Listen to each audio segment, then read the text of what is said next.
बिस्मिल्लाहिर्रहमानिर्रहीम। Doctor Abdul Wadood Qureshi facts with Wadood के साथ हाजिर खिदमत है। आज हम गुफ्तगू करेंगे क्या पाकिस्तान में कादियानियों के साथ ज़्यादती हुई, उन्हें सुना नहीं गया, और क्या रियासत को इस बात का इख्तियार हासिल है कि वो किसी को गैर मुस्लिम अक़लियत करार दे। तारीख़ बताती है कि 1929 से ही मुसलमान मिर्ज़ा ग़ुलाम अहमद कादियानी के अक़ायद से इख्तलाफ करते हुए इनफरादी तौर पर मसरूफ़ अमल थे। सर ज़फ़रुल्लाह ख़ान कादियानी के असर रसूख से sir Francis Moody governor Punjab ने दरिया चनाब के किनारे ज़रख़ेज़ ज़मीन कोड़ियों के दाम कादियानियों को अलाट कर दी। ये अलग शहर बना। गैर कादियानियों का दाखिला बंद था। अगर कोई मुखालिफ आलिम वहाँ गया तो फिर वापस नहीं आया, ना उसकी लाश मिली। इस जगह का नाम कादियानियों ने कुरान करीम में मरकूम लफ्ज़ रबवा का इस्तेमाल करते हुए रबवा रख दिया, और यूँ उनकी रेशा दवानियाँ बढ़ना शुरू होंगी। उन्होंने आला ओहदों पर अपने लोगों को लगवाना शुरू कर दिया। एयरफोर्स के चीफ ने कादियानियों के इज्तिमा पर एयरफोर्स के त्यारे से गुलपाशी की। 1953 में मुसलमानों ने इनके ख़िलाफ़ तहरीक का आगाज़ किया। कादियानियों ने रियासी जबर से मुसलमानों को दबाने की कोशिश की। अयूब खान ने इनके हाथों मजबूर होकर 2 मार्च 1953 को लाहौर में मार्शल लॉ लगा दिया। इस तहरीक में 10,000 मुसलमानों ने जाम शहादत नोश किया। कादियानियों ने इन वाक़यात की तहकीकात के लिए जस्टिस मुनीर के सरबराही में एक रुकनी ट्रिब्यूनल बनवाया जो उनके ज़ेर असर था। जस्टिस मुनीर ने मुसलमानों की तशरीह में अवाम पैदा करने की मुकम्मल जदोजहद की और इस तहरीक को सियासी तहरीक करार दे दिया। इस तहरीक में मौलाना मौदूदी, मौलाना अब्दुल नियाज़ी और 23 दूसरे लोगों को फांसी की सज़ाओं का हुक्म हुआ। 1970 में कादियानियों ने पीपल्स पार्टी का साथ दिया। एयरफोर्स और दीगर आला ओहदों पर उनके अफराद बराजमान थे और कादियानी मुकम्मल तौर पर इक़्तिदार पर कब्ज़ा करने की कोशिश कर रहे थे। भुट्टो इससे बेखबर था। वाक़या यूँ हुआ कि 26 मई 1974 को निश्तर मेडिकल कॉलेज के 100 तलबा अपने सदर डॉक्टर अरबाब आलम की सरबराही में सवात तफरी टूर पर जा रहे थे।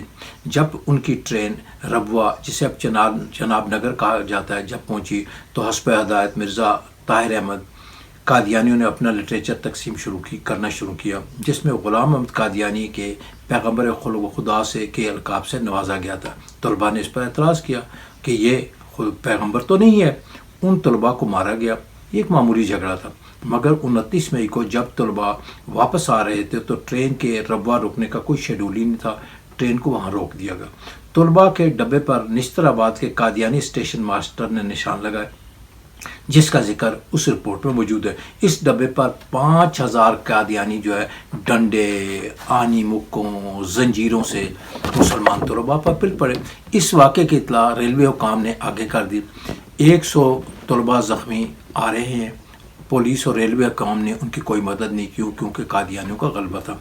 इस इत्तला पर फैसलाबाद रेलवे स्टेशन पर एक इमाम मस्जिद DS के दफ्तर में मौजूद था। उसने जब ये इत्तला सुनी तो उसने इससे लोगों को मुतला किया। हज़ारों लोग रेलवे स्टेशन पहुँच गए। इस तरह एक नई तहरीक का आगाज़ 1974 में होता है। हनीफ रामी उस वक्त वज़ीर आला थे। कादियानियों ने पुरानी वारदात दोहराना चाहिए और हाई कोर्ट के जज से इसकी तहकीकात का मुतालबा भी कर दिया। फिर एक रुकनी ट्रिब्यूनल बना जिसके सरबराह जस्टिस KM समदानी थे।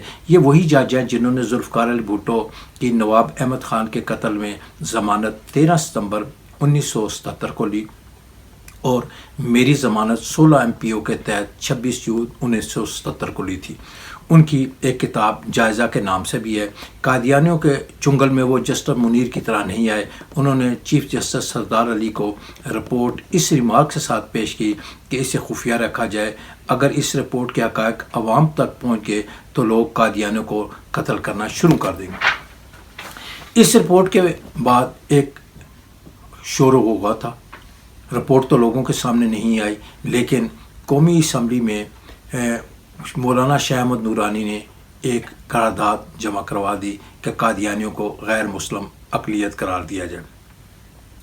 इस रिपोर्ट को भी इसी बुनियाद पर, जो सैकड़ों सफ़ात पर मुश्तमिल है, खुफिया रखने का फ़ैसला किया गया कि इसके सामने आने पर कादियानियों को मुश्तइल होकर लोग कत्ल करना शुरू कर देंगे। 7 दिसंबर 1974 को कादियानियों اور لاہوری گروپ کو غیر مسلم اقلیت قرار دے دیا گیا۔ اس تحریک کے پیش نظر مولانا شاہ احمد نورانی نے قومی اسمبلی میں قادیانیوں کو جو قرارداد پیش کی تھی، اس قرارداد میں بہت سارے علماء کرام، وکلاء اور دانشوروں نے بھرپور حصہ لیا، اور ان کی تحریک کو قومی اسمبلی کے پورے ایوان کو ایک کمیٹی بنا دیا گیا۔ یہ 2 ماہ سے زائد اس پر بحث ہوتی رہی اور 13 دن تک مرزا طاہر احمد اور لاہوری گروپ کے سربراہ مولوی صدر الدین کو سنا گیا۔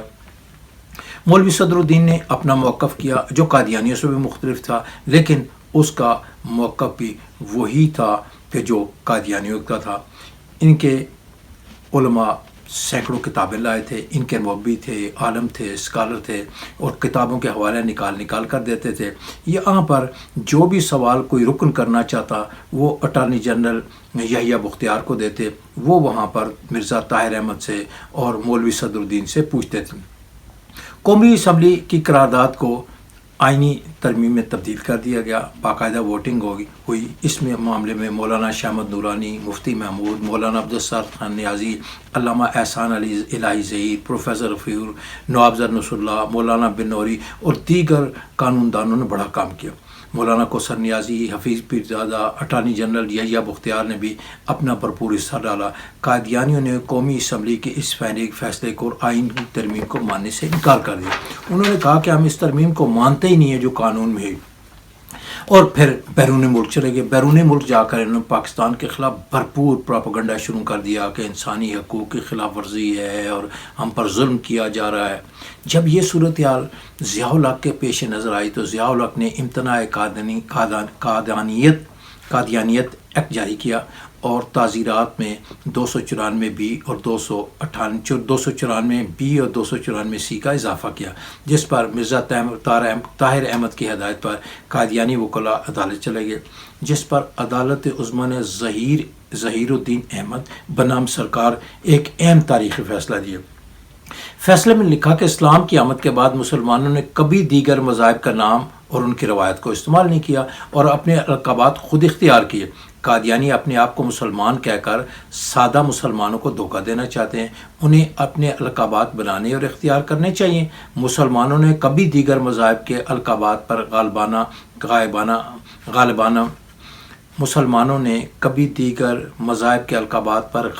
قبضہ نہیں کیا، اور یہ غاصبانہ قبضہ مسلمانوں کے عقائد اور ان کے القابات پر کرنا چاہتے ہیں، اور اپنے عقائد کو مسلمانوں نے منفرد رکھا اور اس کی تبلیغ کی۔ قادیانیوں کو اسلامی شاعر استعمال کرنے کی اجازت دینا سلمان رشدی بنانا ہوگا۔ قادیانیوں نے مسلمانوں کے روایتی جائیدادوں پر بھی جس طرح قبضہ کیا، یہ الگ باب ہے۔ جو جائیدادیں اربوں ڈالر کی، آج بھی سادہ لوگ مسلمانوں کو وہ اندھیرے میں رکھ کر جھوٹ اور غلط بیانی سے کام لیتے ہیں، حقائق اور عقائد چھپاتے ہیں۔ قادیانی اور سیکولر یہ بات سوالیہ نشان پر پوچھتے ہیں کہ کیا ریاست کا کام ہے کہ کسی غیر مسلم اقلیت کو اسلام سے وہ خارج قرار دے دیں؟ وہ اسلام سے نابلد ہیں۔